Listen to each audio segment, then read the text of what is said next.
Hello, everyone. In this video, we will explain how to manipulate the folder in Animcraft. On the left side, you can see a tree, they are folders tree structure.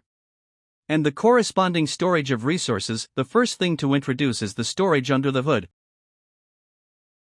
Firstly, it should be noted that the storage has the same structure as this hard disk.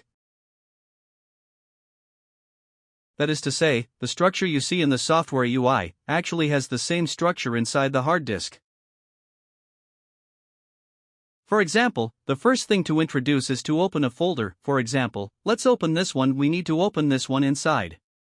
You can see that this hierarchical structure corresponds one-to-one with the hard disk. This is a physical drive. The first level is Animcraft Game Motion, followed by New Export, then Test Output. Finally, it is the name of the character folder.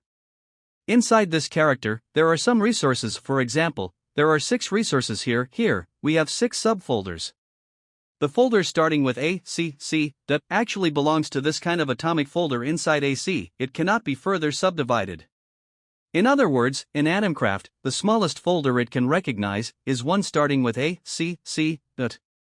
After opening it, you can see something related to this resource. For example, if we open an adventurer, it will come with more associated stuffs.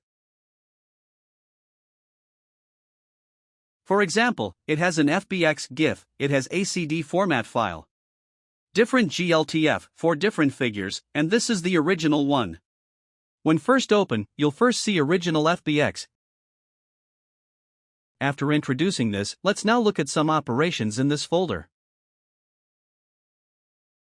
Firstly, as mentioned earlier, let's open it. So, right-click to open. When it opens, it shows contents in this directory. For example, you can package this and send it to someone else, or share it online. The second thing to introduce is copying this folder. For example, there are some resources here. I want to copy them to another place. Currently, we cannot directly copy it, so we need to operate directly on the hard disk.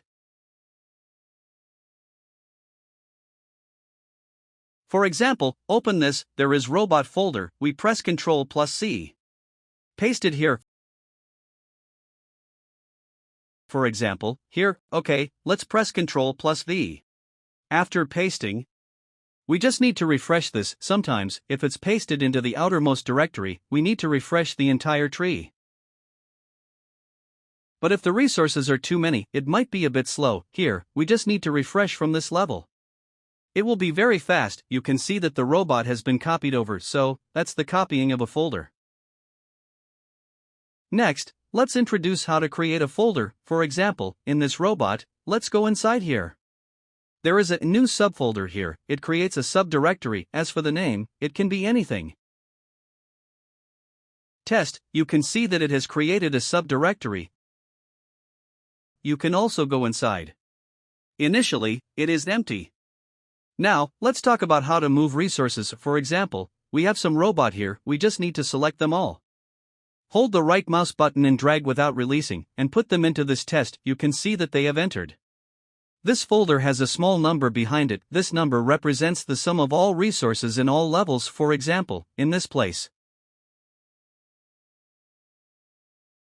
if it's 1062, it represents the sum of all these. You can see that this robot now actually has no resources inside, but it has a subdirectory inside.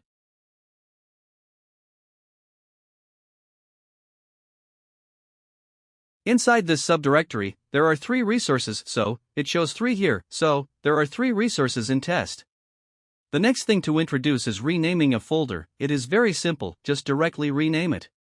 For example, new test, you can see that the folder has been renamed. Another thing to introduce is, that is, you can right-click to collapse all folders. Like this. Sometimes, when we have expanded too much and we want to fold them at once, we just collapse it. Okay, so the last thing we want to introduce is deleting a folder. So, for deletion, actually, you can open the right-click menu, and you can delete the folder directly on the hard disk. But for safety reasons, we usually go to delete it in the software. For example, we directly delete the folder that was copied from robot. You can see that after deleting it, it refreshes and returns to the original state. Okay, so that's about some operations on the Animcraft folder. Thanks for your watching. See you in the next one.